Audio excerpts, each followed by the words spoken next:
The railway passengers.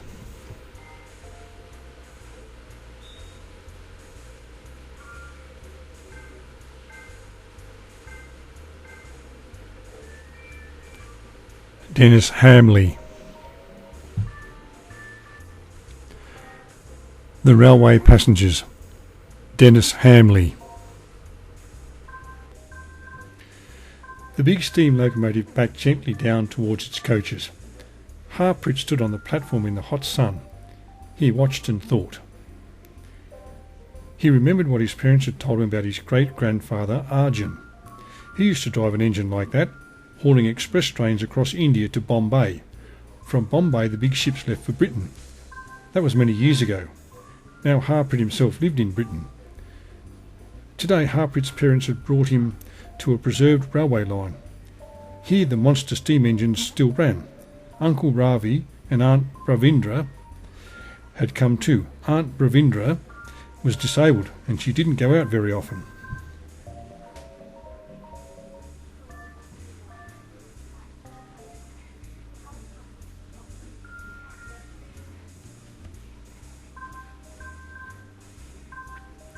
"You can go in the train alone, Harprit," said his father. "We'll drive to the other end and meet you there," Uncle Ravi said. "Hot and sooty steam trains are not for us. We have travelled on them many times before." Harprit didn't mind. He preferred to be on his own.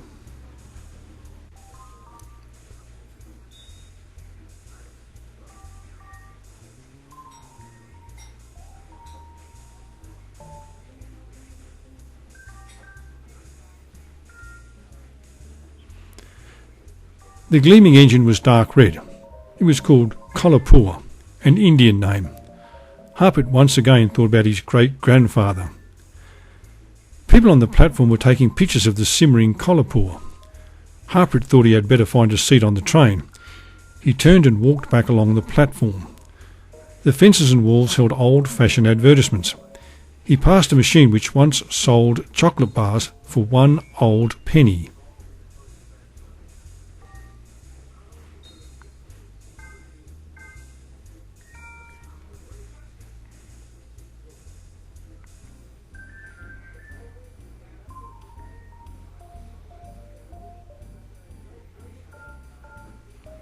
At the back of the train stood the guard.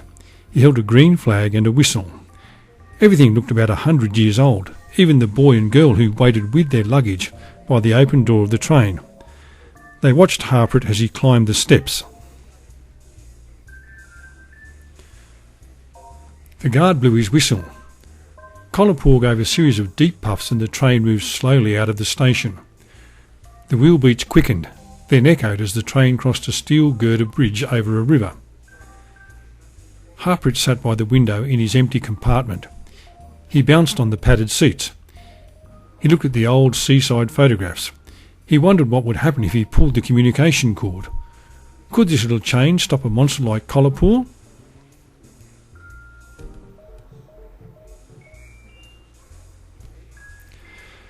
The train pattered through the countryside. Smoke drifted past the window. Again, Harprit remembered what he'd heard about his great-grandfather Arjun.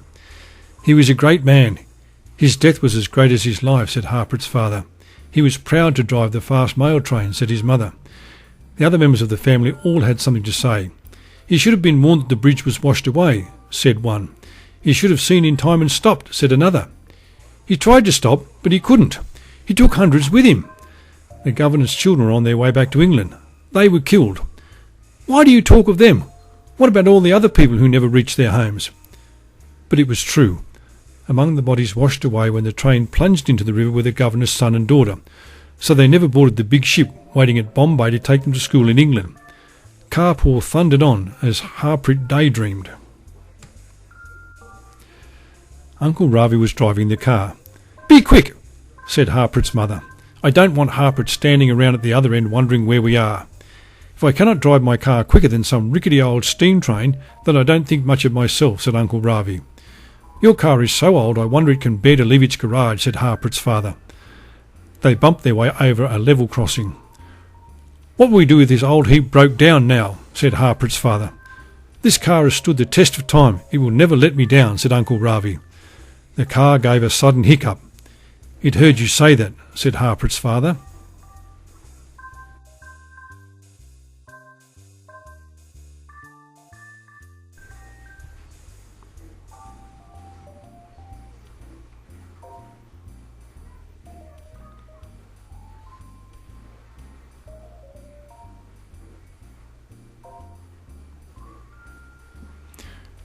The compartment Harprit sat in was empty.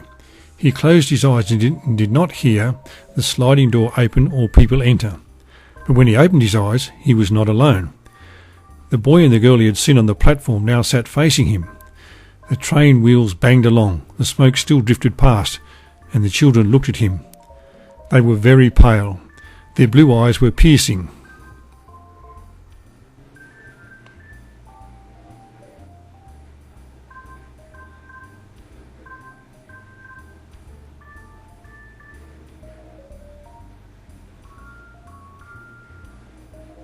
The girl's pink dress and the boy's sailor suit looked very old, with moth holes and spots of mildew.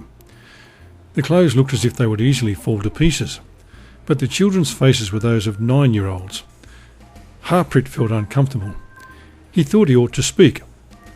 "Hello," he said. No answer. Uncle Ravi's car was making very strange noises.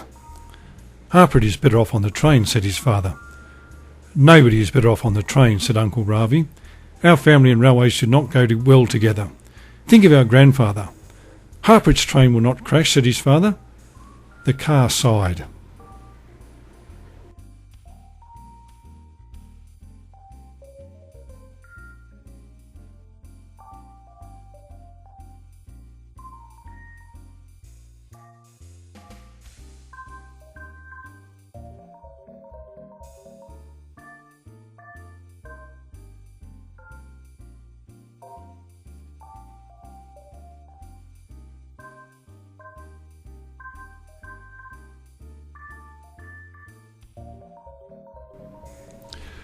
What was happening to Harprit? He felt weak. He felt dizzy. The strange boy spoke. "We know you, Harprit. We have come for you." "What do you mean?" Harprit croaked. "Remember what happened to us all those years ago?" said the girl. "I don't know who you are," Harprit grasped. He was very frightened. "Come with us, Harprit," said the boy. "I won't move," said Harprit. He closed his eyes. He expected to be pulled to his feet as the boy leaned over. Instead, he felt an ice-cold touch on his forehead which sent shockwaves through his whole body. Harprit opened his eyes. Everything looked the same. He still sat by the window in the railway carriage. The two children were still opposite. But the seats were harder. The compartment was bigger. The train sounded different. He looked out of the window. Everything has changed. The train went around a bend. Harprit could now see the engine. It was not colour-poor. Far off he could see the figure of the driver peering out of the cab window. Something told Harprit that he would know the driver's face if he could see it.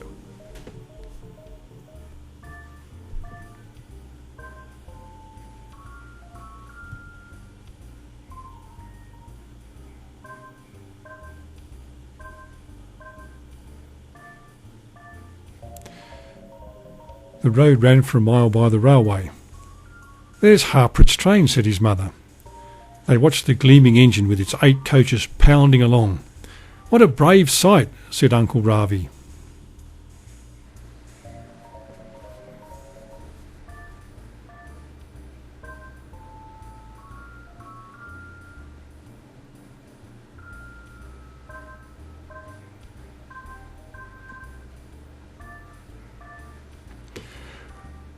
"We must hurry if we are to reach the other end first," said Harprit's father.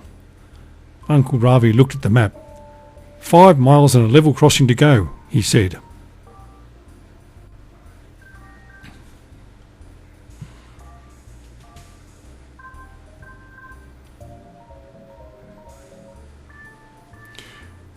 "The rains are here," said the boy. "The rivers are very high," said the girl. Outside, the skies were deep grey. The landscape on either side of the track was flooded. "Soon the train will cross the great river," said the boy. "Tomorrow we will be in Bombay, then we will go home to England.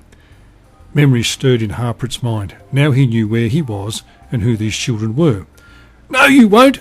he cried. "The train is going to—" They looked at him. His voice died. "We're going home to England. We're going to school," said the girl.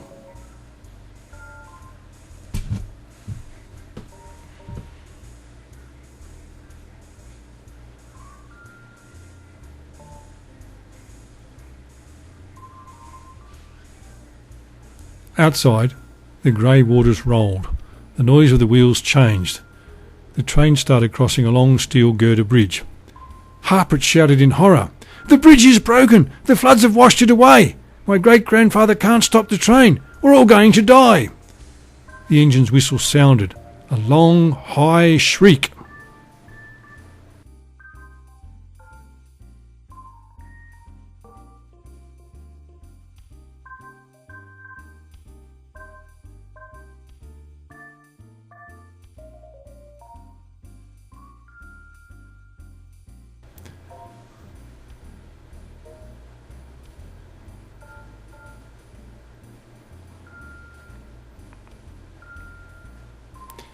"Nearly there," said Uncle Ravi. "If this bone shake of yours makes it," said Harprit's father. "Here's the level crossing," said Uncle Ravi. The car rattled across the railway track. In the middle it stopped. "What's happened?" cried Harprit's mother. Uncle Ravi tried to restart the engine. Nothing happened. "Listen," said Aunt Bavindra. The roar of the approaching train was very close. Behind them the warning lights flashed, and the hooter sounded, and the gates came down.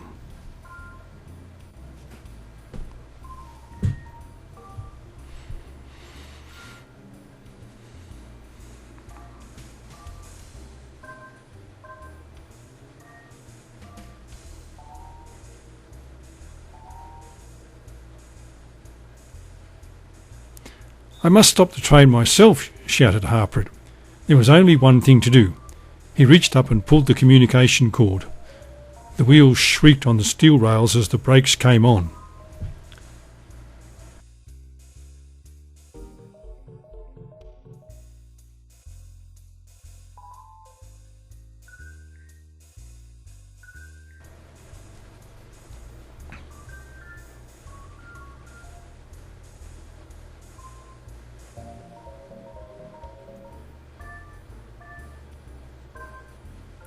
"Run!" shouted Uncle Ravi. He was struggling to get Aunt Bavindra out of the car. "No," said Harprit's father firmly. "We'll help." Kolapur appeared around the bend, whistle blowing, brakes screeching. "You're in my way," yelled Uncle Ravi. "Run!"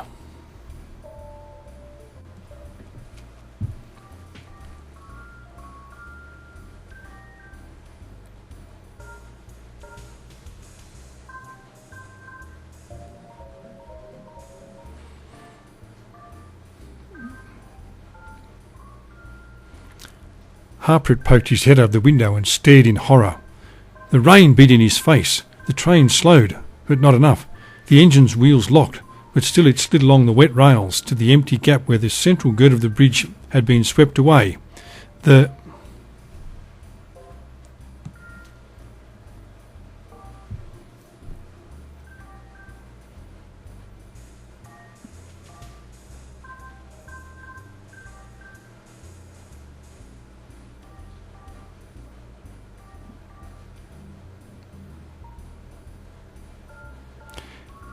Engine toppled into the murky water, then the tender, then the coaches, one by one, down, down.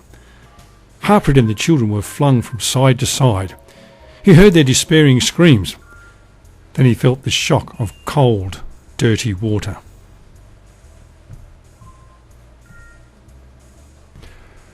Kolapur stopped 10 metres short of the car. The engine driver jumped down and rushed to where Uncle Ravi still tried to help Aunt Bavindra away from the car. "Are you all right?" he shouted. 4 frightened people looked at him dumbly. "I would never have stopped," he said, "but someone pulled the communication cord. We have to find out who it was and why. It's as if someone knew you were here." The driver, firemen and guards searched the train. Everyone denied pulling the cord. Then they reached Harprit's compartment.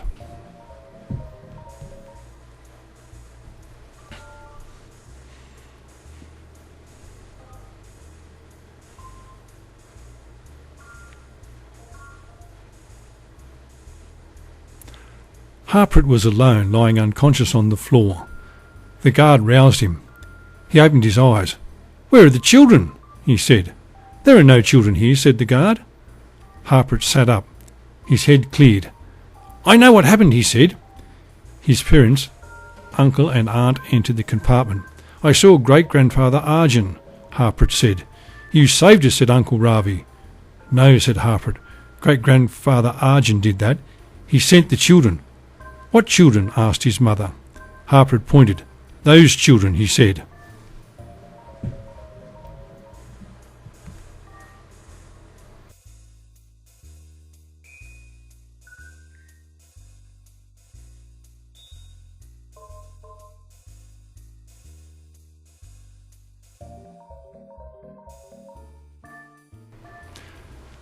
A girl in a pink dress and a boy in a sailor suit stood in the corridor.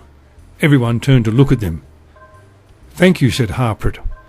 The boy and the girl each raised a hand as if in farewell. No one moved. Then the two figures melted away into air.